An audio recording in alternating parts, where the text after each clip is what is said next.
नमस्कार दोस्तों, मैं हूं सागर और आप सभी का बहुत बहुत स्वागत है आज के अपने इस वीडियो में।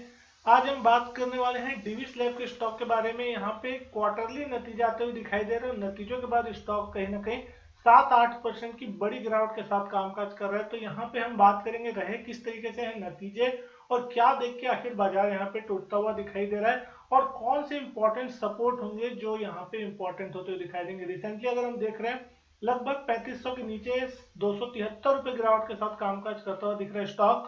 52 वीक रेंज अगर आप देख रहे हैं 5225 रुपए की, वहां से स्टॉक लगभग अपने 52 वीक लो के आसपास कामकाज करता हुआ दिख रहा है। सबसे पहले अगर हम यहाँ पे देखें नतीजों को Q2 के किस तरीके से आते हुए दिखाई दे रहे हैं, सारे जो आंकड़े हैं यहाँ पे वो आपको लाख में दिखाई दे रहे हैं। हम यहाँ पे करोड़ में कन्वर्ट करके बात करेंगे।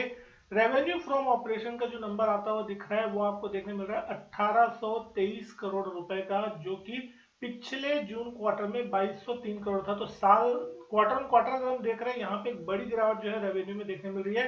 पिछले साल में अगर हम देखें तो 1967 करोड़ की रेवेन्यू थी। तो कहीं ना कहीं जो फार्मा इंडस्ट्री है वहां पे रेवेन्यू गिरती हुई दिख रही है। कोरोना के कारण जो इनकी रेवेन्यू तेजी से बढ़ती दिखी थी, अब वहां पे थोड़ी गिरावट देखने मिल रही है। टोटल इनकम 1902 करोड़ की आती दिख रही, जो कि लास्ट ईयर 1986 करोड़ थी और पिछले क्वार्टर में ऑलमोस्ट 2300 करोड़ के आसपास की थी। तो यहाँ पे भी आपको गिरावट देखने मिल रही है। एक्सपेंसेस की अगर हम बात कर रहे हैं तो एक्सपेंस यहाँ पे 1299 करोड़ का आता हुआ दिखाई दे रहा है इस क्वार्टर में, जो कि पिछले क्वार्टर में 1450 करोड़ के आसपास और लास्ट ईयर 1226 करोड़ के आसपास था। तो एक्सपेंस में थोड़ी बढ़त डेफिनेटली यहाँ देखने मिल रही है। लेकिन profit before exceptional item and tax की अगर नंबर की बात करें तो 602 करोड़ का नंबर देखने मिल रहा है, जो कि लास्ट ईयर 760 करोड़ था, जो कि बहुत ही ज्यादा यहाँ पे गिरावट जो है प्रॉफिट बिफोर यहाँ पे टैक्स में देखने मिल रही है।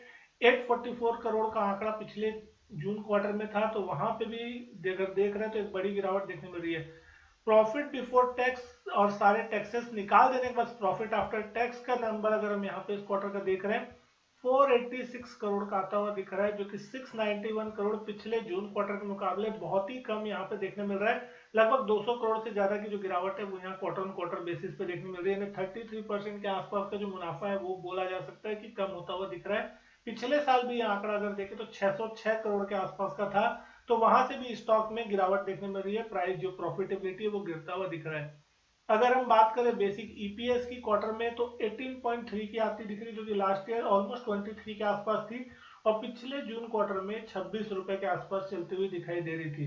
तो कहीं ना कहीं क्वार्टर ऑन क्वार्टर साल दर साल ईपीएस भी गिरती दिख रही है, जो कि कहीं ना कहीं एक नेगेटिव है। मार्केट इसको नेगेटिव लेके चलता हुआ दिखाई दे रहा है। चार्ट्स में अगर देखें किस तरीके से मूवमेंट आता दिख रहा है तो आप देख सकते हैं नतीजे आने के बाद एक शार्प फॉल जो है इस स्टॉक में देखने मिला और लगातार डाउन ट्रेंड में ही स्टॉक कामकाज करता हुआ दिख रहा है। जब मैं इस वीडियो को शूट कर रहा हूँ, रिकॉर्ड कर रहा हूँ, तब भी आप देख सकते हैं यहाँ पे कुछ अहम लेवल जो है दिन के लोस तोड़ता हुआ दिख रहा है 3470 के आसपास के, और उसके नीचे जाने की कोशिश कर रहा है। यहाँ पे अगर हम डेली चार्ट पे इस स्टॉक को देखें तो सपोर्ट कहाँ आता हुआ दिख रहा है, तो ये स्टॉक बहुत बड़ी रैली के बाद, बहुत बड़ी गिरावट के बाद दोस्तों एक बड़े लेवल तोड़ने की तैयारी करता हुआ दिख रहा है। ये लेवल आपके लिए बिल्कुल इसी लेवल, जिस लेवल पे आसपास एक कामकाज कर रहा है, ये इसमें मल्टीपल टाइम सपोर्ट लिया है। लगभग एक बार, दो बार और तीन बार इसी लेवल से इन्हें लगभग 3470 3450 वो लेवल था जहां से सपोर्ट ले रहा था। तो अगर किसी की भी बाइंग पोजीशन है तो इसके नीचे अगर ये स्टॉक जाता है और क्लोज होने की कोशिश करता है तो डेफिनेटली यहाँ पे आपको एक बड़ी गिरावट देखने को मिल सकती है।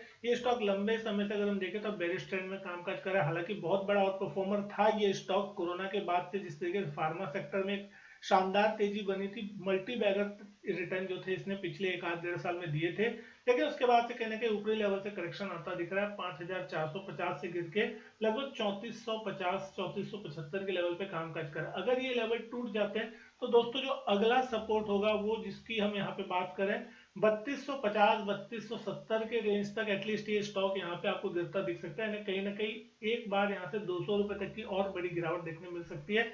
और अगर वो लेवल भी नहीं बचा तो फिर सीधा ये स्टॉक आपको 3000 के लेवल पे भी दिखेगा, तो कोई बड़ी चीज नहीं है, क्योंकि उसके बाद इसके बाद जो बड़ा सपोर्ट है वो 3000 के लेवल पे ही आपको यहाँ पे देखने को मिल रहा है। तो कहीं ना कहीं आपके लिए बड़े लेवल खुलते दिख रहे हैं। अगर यहाँ से गिरावट आती है तो 400 पॉइंट से 500 पॉइंट की गिरावट जो है नीचे की तरफ देखने मिल सकती है, क्योंकि बहुत बड़ा करेक्शन देखने मिला। पिछले बार भी जिस तरीके से नतीजे आए थे मई के आसपास या कुछ हुआ था, तब भी यहाँ देखा था बहुत शार्प फॉल तेजी से देखने मिला था। उसका एक शार्प रिकवरी नहीं थी, बहुत धीरे धीरे रिकवर हो रहा था और इसी रेंज में खेलता हुआ दिख रहा है स्टॉक, कहीं ना कहीं ऊपर के साइड में 3950 और नीचे टाइम पे 3450 के आसपास, 400-500 पॉइंट की रेंज में इस स्टॉक ने पिछले 4 से 6 महीने निकाल दिए हैं और यहाँ पे अब फाइनली एक नेगेटिव साइड में ब्रेकडाउन की आशंका बनती हुई दिख रही है। तो आज यहाँ पे देखना बहुत इंपॉर्टेंट होगा इसकी क्लोजिंग क्या है। क्लोजिंग अगर इसकी नीचे आ रही है तो डेफिनेटली यहाँ पे आपकी बाइंग पोजीशन एग्जिट करके लेना चाहिए और यहाँ पे आपको शॉर्ट बनते हुए भी दिखाई देंगे। जब तक ये स्टॉक 3900 के पार नहीं निकलेगा तब तक यहाँ पे कोई फ्रेश अपमूव देखने की संभावना कम नजर आती है।